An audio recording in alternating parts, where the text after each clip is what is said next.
नमस्कार साथियों। SR group passion education में आप सभी का स्वागत है। आज देखने वाले हैं मित्रों कक्षा 6 आपकी जो शुरू कर रखी है भूगोल। और भूगोल में अपन ने 6 चैप्टर कंप्लीट कर लिए हैं। आज देखेंगे 7वां लेसन। तो देखते हैं मित्रों कौन सा लेसन है। और आपने अभी तक हमारे चैनल को अगर सब्सक्राइब नहीं किया है तो प्लीज़ सब्सक्राइब कर लें, जिससे आने वाले प्रत्येक वीडियो के नोटिफिकेशन आपको लगातार मिलते रहें। तो देखिए मित्रों कक्षा 6 के 2 लेसन और बाकी हैं आपके भूगोल विषय के। कुल चैप्टर 8 हैं, तो उनमें से 7वां लेसन देखिए। तो देखिए मित्रों ये आपकी एनसीईआरटी बुक है और भूगोल विषय है आपका। सामाजिक विज्ञान में जो हमारा आवास है बुक है आपकी, उसी में से चैप्टर कंप्लीट कर रही हैं। ये आपके 6 लेसन कंप्लीट हो चुके हैं और आज देखने वाले हैं 7वां लेसन आपका हमारा देश भारत। तो ये आठ चैप्टर हैं कुल इसमें। इसके बाद में आपकी कक्षा 6 की जो भूगोल विषय की बुक है वो कंप्लीट हो जाएगी और आगामी 10 अगस्त को इसका बड़ा टेस्ट भी है, तो उसको भी सभी अटेम्प्ट करना मित्रों। तो देखते हैं 7वां अध्याय हमारा देश भारत। 7वां लेसन आपका हमारा देश भारत। भारत एक बहुत बड़े भौगोलिक विस्तार वाला देश है। भौगोलिक विस्तार यानी कहीं पर किसी दिशा में अरब सागर है, किसी में बंगाल की खाड़ी, किसी में हिंद महासागर। तो भौगोलिक विस्तार इसका काफ़ी है। उत्तर में ये हिमालय के ऊंचे शिखरों से घिरा हुआ है। उत्तर की बात करें, ये देखो इस प्रकार से आप दिशा को नोट कर लें, ध्यान में रहेगा उत्तर। और ये दक्षिण, इस साइड में आपकी पूर्व, और इस इधर क्या हो जाएगा, पश्चिम हो जाएगा आपका भाग। पश्चिम भाग में अरब सागर और पूर्व में आपकी बंगाल खाड़ी, दक्षिण में हिंद महासागर भारतीय प्रायद्वीप के तटों पर लहराते हैं। तो ये इस प्रकार से देख लेना आप, उत्तर, दक्षिण, पूर्व और ये पश्चिम। तो पश्चिम में तो क्या है आपका, इधर तो क्या है अरब सागर। और पूर्व की बात करें तो यहाँ पर ये भारतीय है, ये भारत देश मान लें इसको। आप इस प्रकार से नक्शा बना सकते हैं इसका। और इधर इधर आपकी बंगाल की खाड़ी, ये आपका अरब सागर हो गया। और नीचे की तरफ दक्षिण की बात करें तो यहाँ पर आपका हिंद महासागर। भारत का क्षेत्रफल है 32.8 लाख वर्ग किलोमीटर है, तो इसको ध्यान में रखेंगे, 32.8 लाख वर्ग किलोमीटर।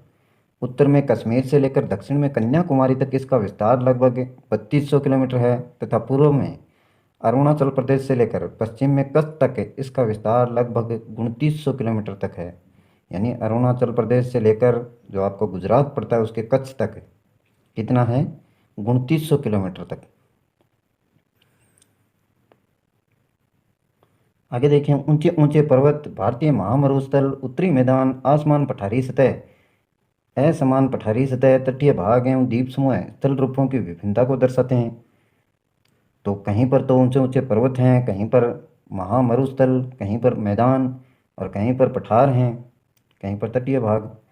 तो ये क्या है, स्थल रूपों की जो विभिन्नता है उसको दर्शाते हैं। यहाँ जलवायु, वनस्पति, वन्य जीवों के साथ साथ भाषा एवं संस्कृति में भी बहुत भिन्नता है। इस भिन्नता में भी हम एकता को पाते हैं जो हमारी परंपराओं में दिखती है। यही कारण है कि हम एक राष्ट्र में बंधे हैं। वर्ष 2011 से अब तक भारत की आबादी 120 करोड़ से अधिक हो चुकी है। ये 2011 से अब तक की बात कर रहे हैं भारत की आबादी। तो अभी तो मित्रों वर्तमान में 130 करोड़ के लगभग जा चुकी है। यह चीन के बाद विश्व का दूसरा सबसे अधिक जनसंख्या वाला देश है।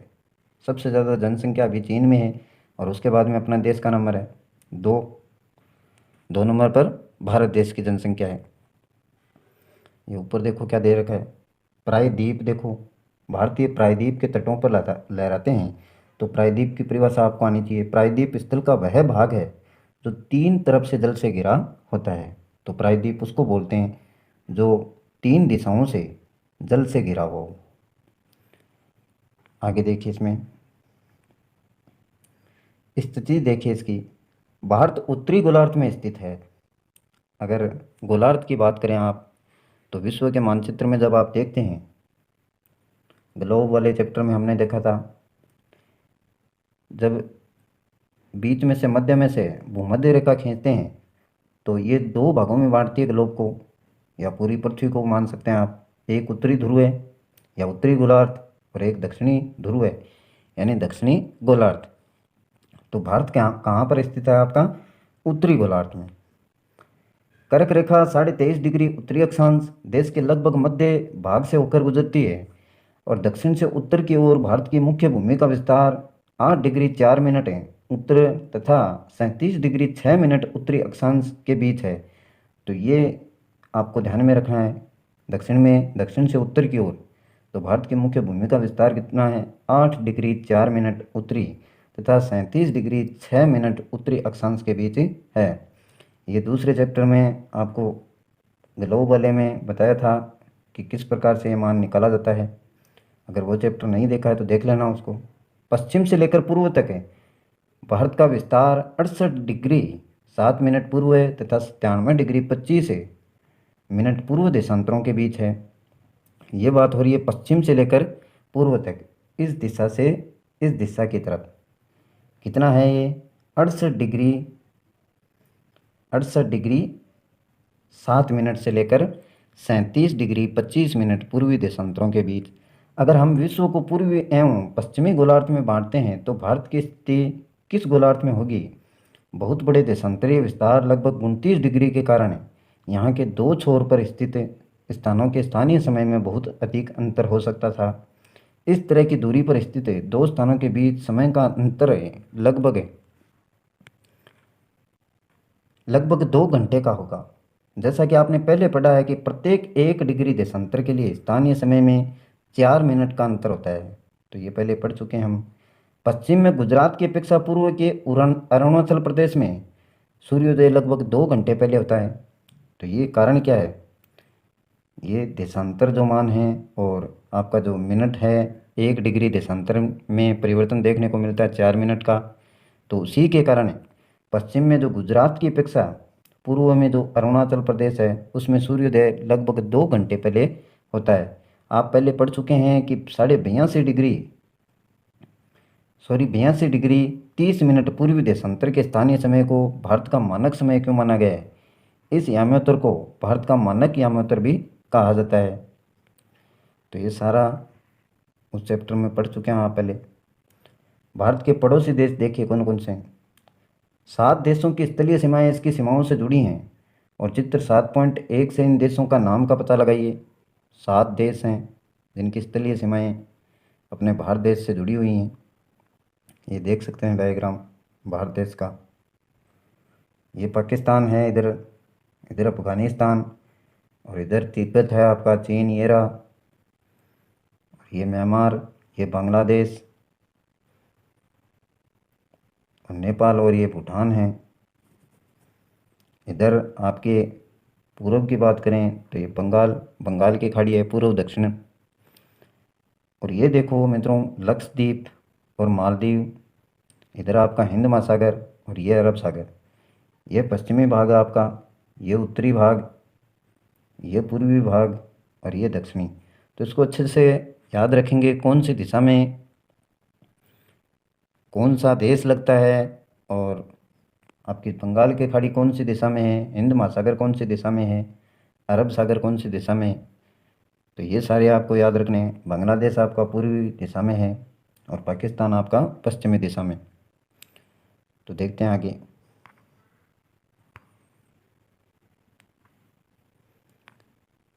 ये राजनीतिक देखिए इसी प्रकार से पूरे इसमें नगर जो भी राज्य हैं उनको दर्शाया गया है डायग्राम में। बंगाल की खाड़ी ये थोड़ा सा देख लेते हैं इसको। ये देखिए अंतर्राष्ट्रीय जो सीमा है उसको इस प्रकार से लाइनों के द्वारा दर्शाया जाता है। ये राज्य सीमा है आपकी, इस प्रकार से देश देश के द्वारा। और ये राजधानी या शहर होता है उसको इस प्रकार के गहरे बिंदु से दर्शाया जाता है। और राष्ट्रीय राजधानी दिल्ली, तो एक ऐसे बिंदु लगा के उसके चारों ओर चक्कर है, ये इस प्रकार से मैप में दर्शाया जाता है।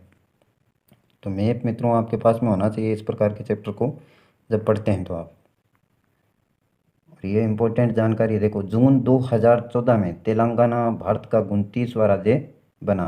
तेलंगाना भारत का कौन सा राज्य बना? तो 29वां। कब बना? जून 2014 में। या भारत का 29वां राज्य कौन सा बना, तो तेलंगाना। देखो एक ही लाइन में 3 क्वेश्चन बन गए। भारत का 29वां राज्य तेलंगाना, तेलंगाना भारत का कौन सा राज्य बना, 29वां, कब बना, तो जून 2014 में। तो इस प्रकार से याद रखें इसको। आगे देखिए, इनमें से कौन कौन से देश हैं जिनकी सीमाएं समुद्र से नहीं जुड़ी हैं। दक्षिण में समुद्र में स्थित 2 द्वीप है, श्रीलंका तथा मालदीव हमारे पड़ोसी हैं। ये आपने डायग्राम में देखा था, मालदीव और श्रीलंका नीचे की तरफ दक्षिण दिशा में। और पाक जल संधि भारत को श्रीलंका से अलग करती है। भारत को श्रीलंका से कौन सी संधि या जल संधि अलग करती है, तो वो है आपकी पाक जल संधि। तो इसको भी याद रखें। अब देखिए, राजनीतिक एवं प्रशासनिक विभाजन है। भारत एक विशाल देश है, बहुत बड़ा देश है, और प्रशासनिक क्रियाकलापों के लिए देश को 29 राज्यों एवं 7 केंद्र से शासित प्रदेशों, 7 केंद्र शासित प्रदेशों। ये देखो डायग्राम में कुछ नदियाँ दिखा रखी हैं। यह आपका हिमालय है, झेलम नदी, यहाँ से चेनाब नदी, रावी नदी, सतलुज नदी, सिंधु नदी, ये सारी नदियाँ देखो कहाँ आकर गिरती हैं, सारा सब कुछ दिखा रखा है इस प्रकार से।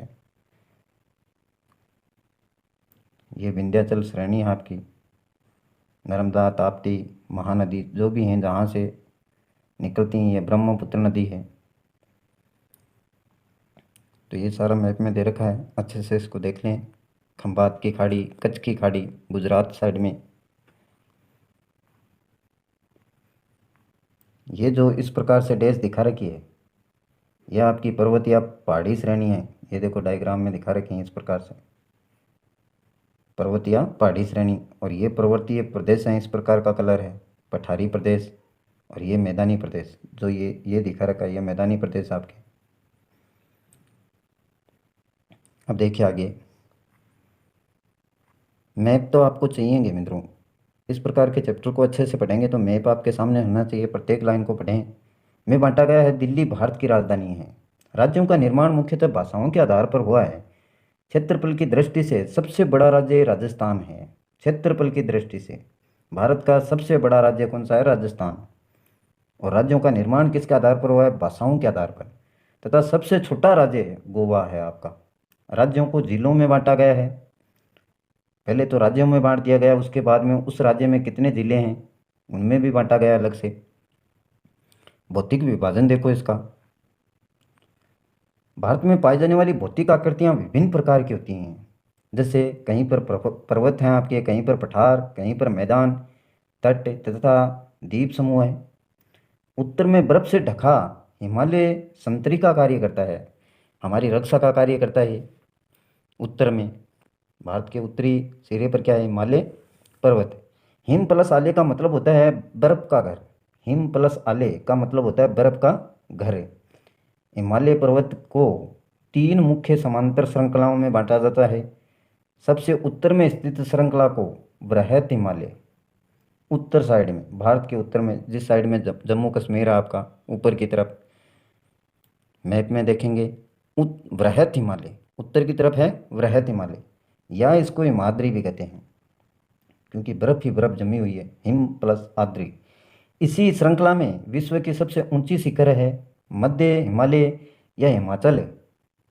मध्य हिमालय या हिमाचल जिसको बोला जाता है नीचे की तरफ, और हिमाद्री के दक्षिण में स्थित है। हिमाचल आपका कहाँ है, हिमाद्री के दक्षिण में स्थित है। बहुत से लोकप्रिय पहाड़ी स्थान यहाँ स्थित हैं। 5 पहाड़ी स्थानों के नाम का पता लगाइए।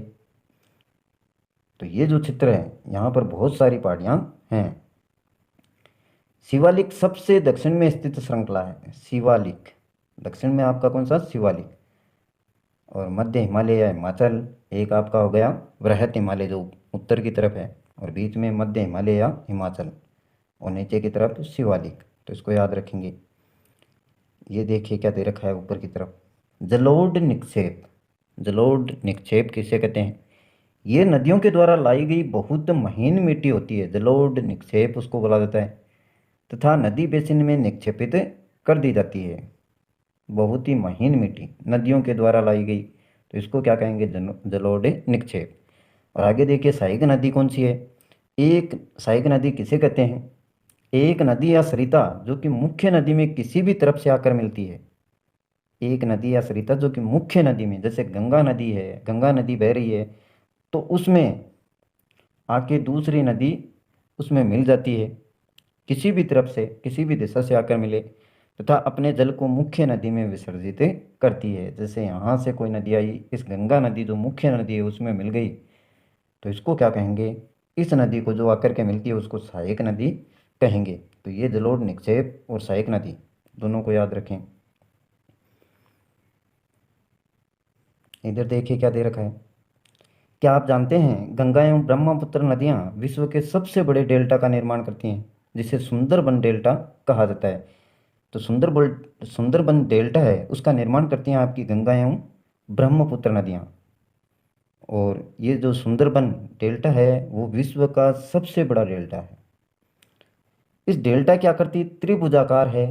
डेल्टा स्थल का वह भाग है जो नदी के मुहाने पर बनता है। जहाँ नदियाँ समुद्र में प्रवेश करती हैं उसको मुहाना बोलते हैं मित्रों।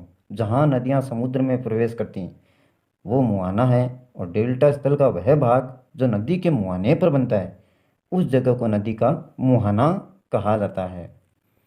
तो ये इसमें ध्यान रखेंगे मित्रों। एक तो गंगा एवं ब्रह्मपुत्र नदियाँ इस डेल्टा का निर्माण करती हैं, सुंदरबन डेल्टा का, और ये विश्व का सबसे बड़ा डेल्टा है, ये याद रखेंगे। और इसका आकार है त्रिभुजाकार। अब देखिए आगे, हिमालय की बात हो रही है। हिमालय के दक्षिण में भारत का उत्तरी मैदान स्थित है। भारत का उत्तरी मैदान कहाँ पर है? हिमालय के दक्षिण भाग में। ये मैदान समतल तथा सपाट है। ये मैदान सिंधु, गंगा, ब्रह्मपुत्र तथा इनकी सहायक नदियों के द्वारा लाए गए जलोढ़ निक्षेपों से बने हैं। तो जलोढ़ निक्षेप आपने ऊपर पढ़ लिए हैं कि जो भी मिट्टी, महीन मिट्टी लाई गई है उनको निक्षेपित कर दिया जाता है।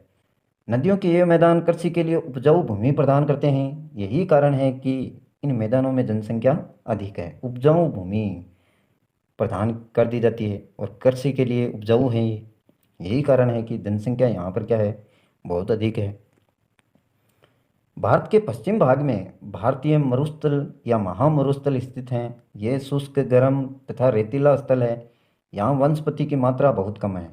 यहाँ पर वनस्पति की मात्रा बहुत कम है। क्यों? एक तो शुष्क है, शुष्क यानी बरसात की कमी है। गर्म, गर्म भी ज़्यादा है। रेतीला है, और साथ में क्या है, रेतीला। पश्चिमी भाग, भारत का पश्चिमी भाग, तो आपका राजस्थान भी यहाँ पर ही आता है पश्चिमी भाग में।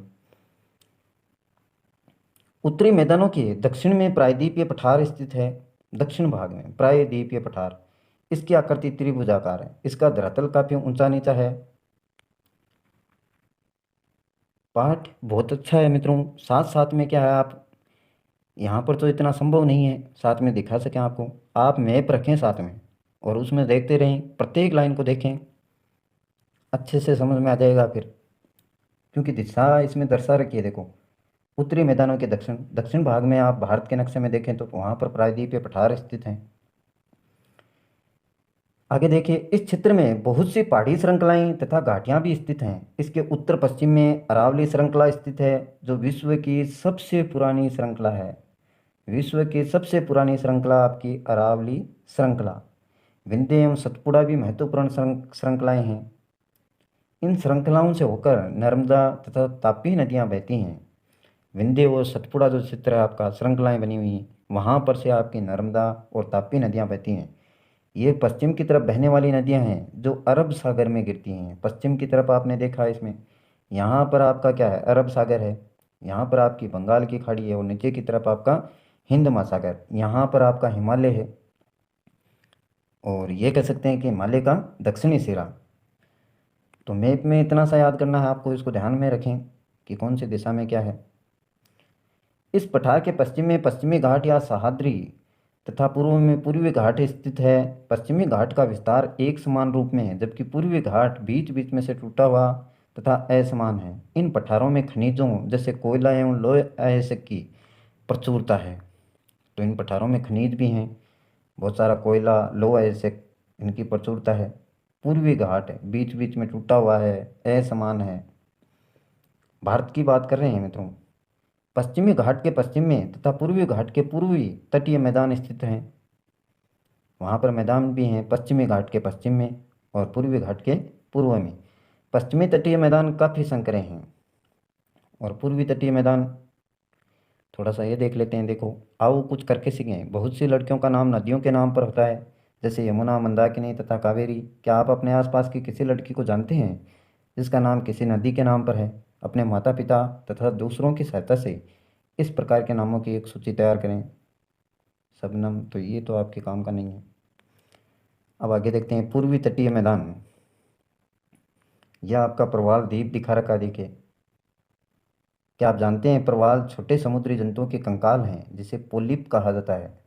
तो देखिए मित्रों, यहाँ से क्वेश्चन बनाए जाते हैं। एनसीईआरटी का जो पेपर हैं उसमें इसी में से इस प्रकार के जो दे रखे हैं, इनको आप इग्नोर करते हैं, सही से नहीं पढ़ते हैं, तो इनमें से क्वेश्चन उठा लिए जाते हैं। तो ध्यानपूर्वक पढ़ें इनको। प्रवाल छोटे समुद्री जंतुओं के कंकाल हैं। छोटे समुद्री जंतुओं के कंकाल, कंकाल उसका शरीर का ढांचा जो मर्त हो गए हैं। और इनको पोलिप कहा जाता है मित्रों।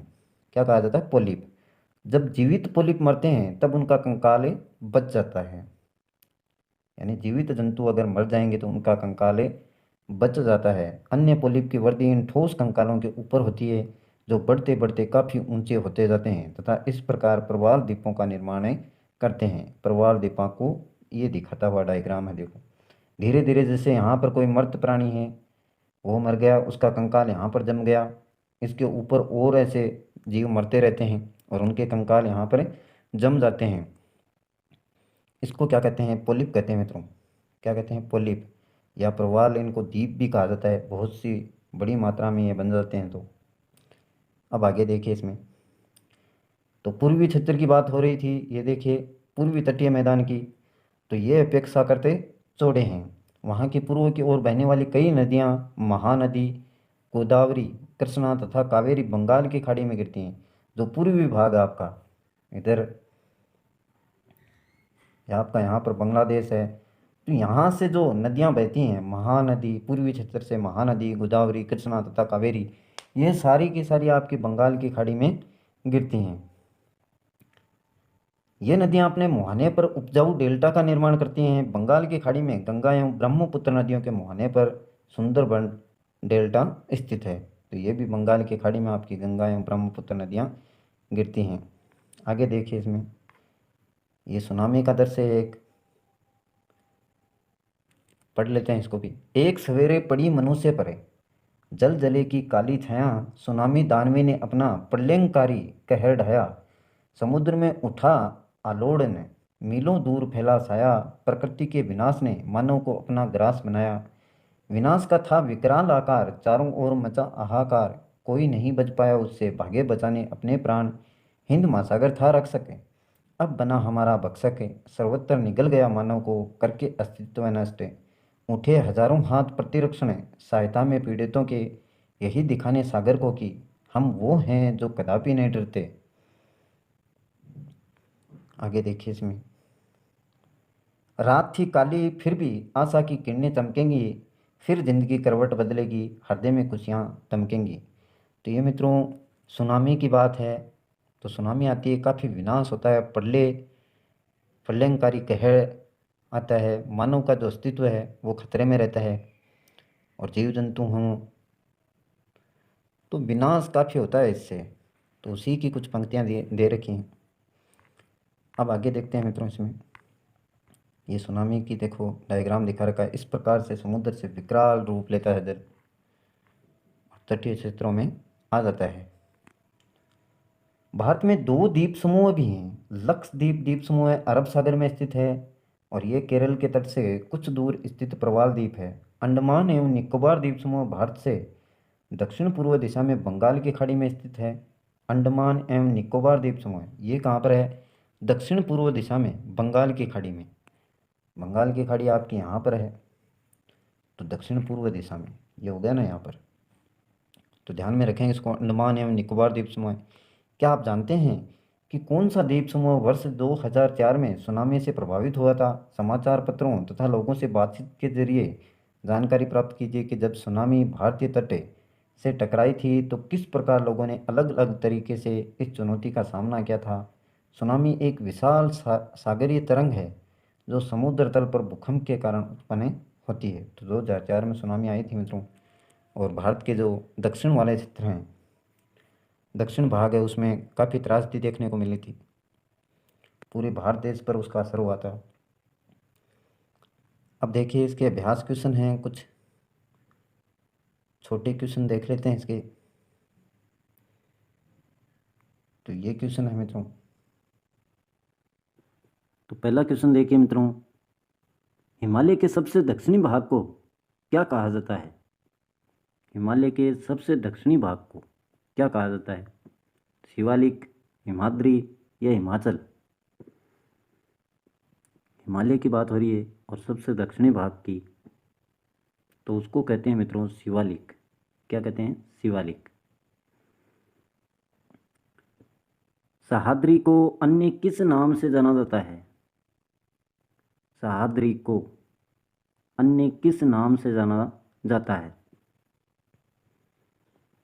तो क्या होगा इसमें? रावली, पश्चिमी घाट या हिमाद्री?